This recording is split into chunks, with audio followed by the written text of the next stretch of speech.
Wow, what a celebration. Okay, I told myself I wasn't going to lose it up here. It's hard act to follow. At the end of his days, as he rests from his labors, every man should ask himself, have I made my family proud?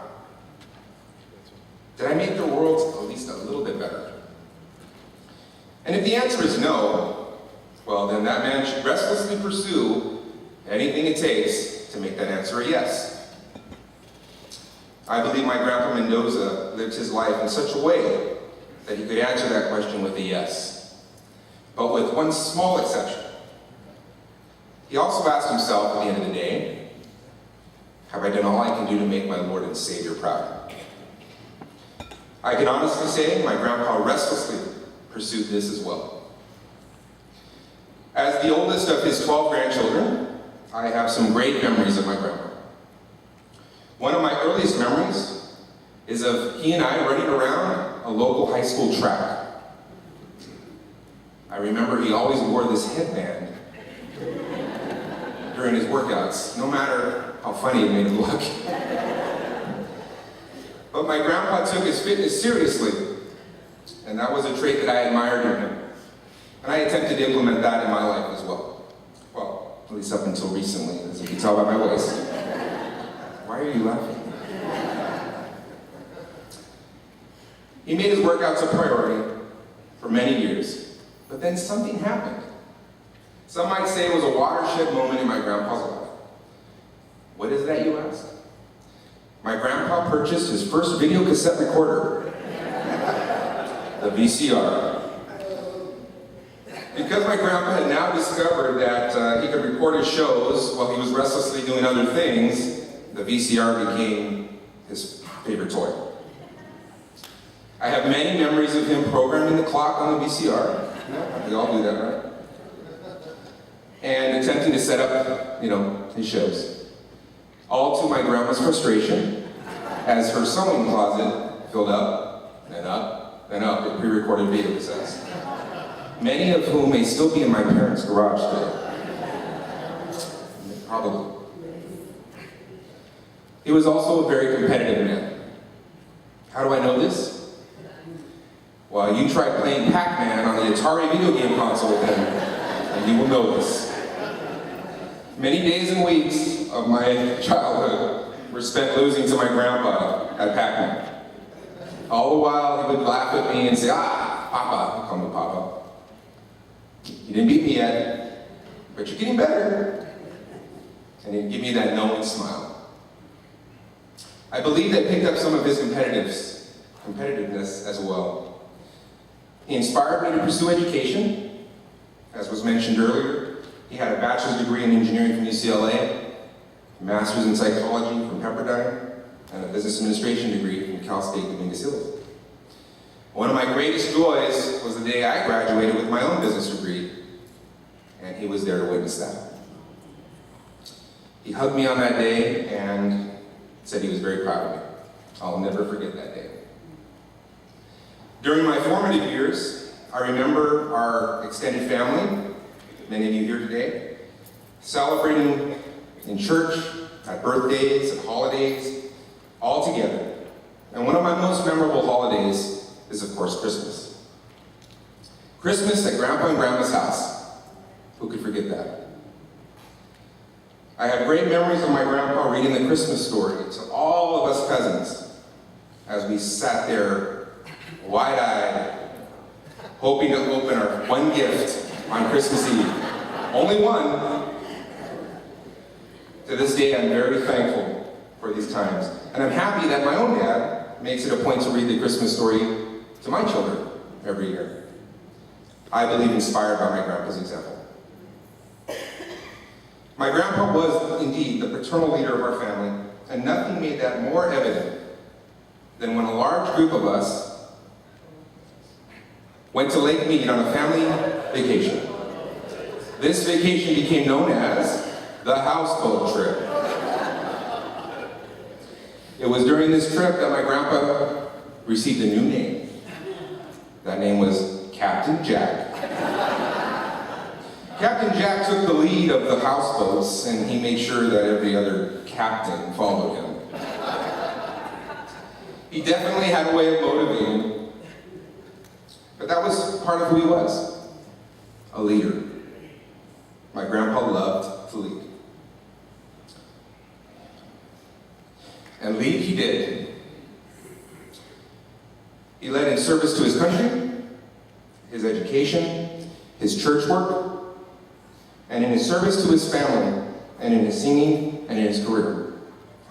To sum the amount of spiritual, social, educational, musical, and home activities my grandpa was engaged in might lead you to think, boy, that man was restless. I would agree. I remember being at church with my grandpa sitting in service. He was singing in that wonderful tenor voice, harmonizing in worship, raising his hands to God, and just loving the lover of his soul. He frequently gave quarters to us children. He knew how to make us feel special. But even as he served in the church, my grandpa was restless. He led many to Christ with his singing in the Quarteto Hermano. He knew life was moving on and time was short. In the Bible, it speaks about the harvest of souls, and my grandpa definitely wanted to help in that harvest. He knew the laborers were few, but the fields were ripe. Restlessly and tirelessly, he worked and sang for his Savior. I can still remember his whistle in harmony during worship as we listened to the radio and as we drove in the car. He was a proud man, a determined man, a strong man, and a loving man. Empowered by God and supported by a godly woman, my Grandma Virgie. My grandpa was able to stand tall because he stood on the shoulders of giants. And I can remember times we also respectfully disagreed on various topics. Oh, I'm sure many of you would agree. But I knew no matter what, he loved me and I loved him. Yet through all this, he remained restless in his spirit. And in one of our last visits, I was reminded of his focus on heavenly things as we were able to sing together. I held his hand. Recently, I found a photo of that visit. It just so happened that I was wearing a New Orleans Saints shirt, New Orleans Saints chain, because they had just won their very first Super Bowl. As I thought about that day, these many years later, I know my grandfather was looking forward to being with the Saints and marching into his presence. And now he has. On our final visit, we got to spend time taking photos with Grandpa and many of our extended family.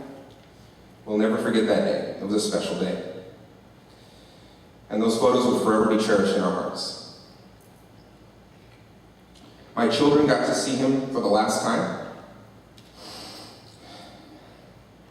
And it wasn't long after that I got the call from my mom that my grandpa had gone home to be with the Lord.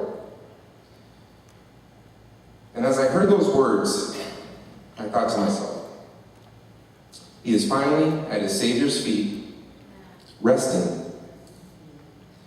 He is in pain no more, with a full life of memories, probably singing as he's running around those streets of gold, still with the headband on. And I'm very sure he's hugging my uncle, Bill, his brother, and above all, no longer restless. As Jared, his great-grandson, comes to the piano, Grandpa, you will be sorely missed by your family and by your many friends, colleagues, fellow servicemen and women, many of whom you helped and inspired, many who are here today. But as you rest from your life's long labor, we thank the Lord that as a son, a brother, husband, father, grandfather, uncle, cousin, and friend. You made your family and your Savior proud.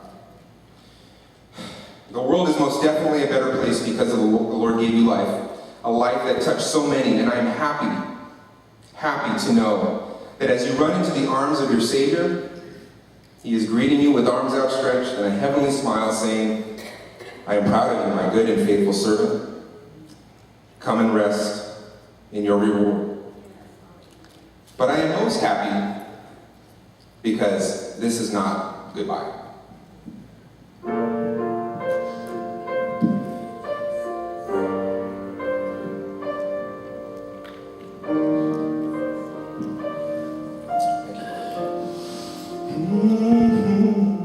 I remember in this life that you were restless.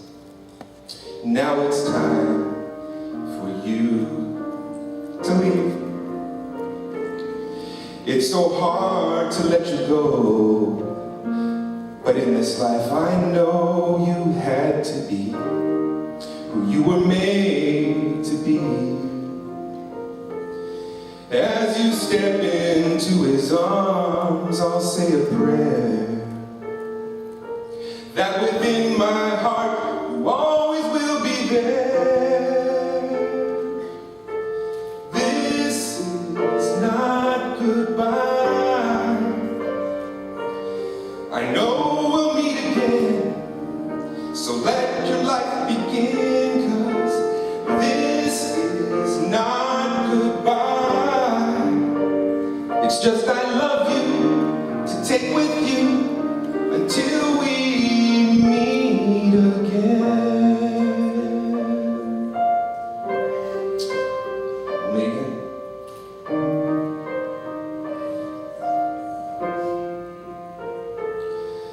The lover of your soul has now embraced you, and His impact on your life was so profound. Well, I remember what God said, it was His promise that we were made to change the world. So don't let fear stop us now, 'cause this is not goodbye. I know we'll meet again, so let your life begin, 'cause this is not goodbye. It's just I love you to take with you until we meet again. I know the brightest star above was created by the one who loves more than we'll ever know, to guide us when we're lost. We started as a still small voice, is raging now when your only choice is to follow who you are. So follow who you are, 'cause this is not goodbye. I know we'll meet again, so let your life begin, 'cause this is not goodbye. It's just I love you to take with you until we meet. It's just I love you to take with you until we meet. It's just I love you to take with you until we meet again. Oh, this is not goodbye. I know we'll meet again, so let your life begin, 'cause this is not goodbye. It's just I love you to take with you, Grandpa, until we meet again.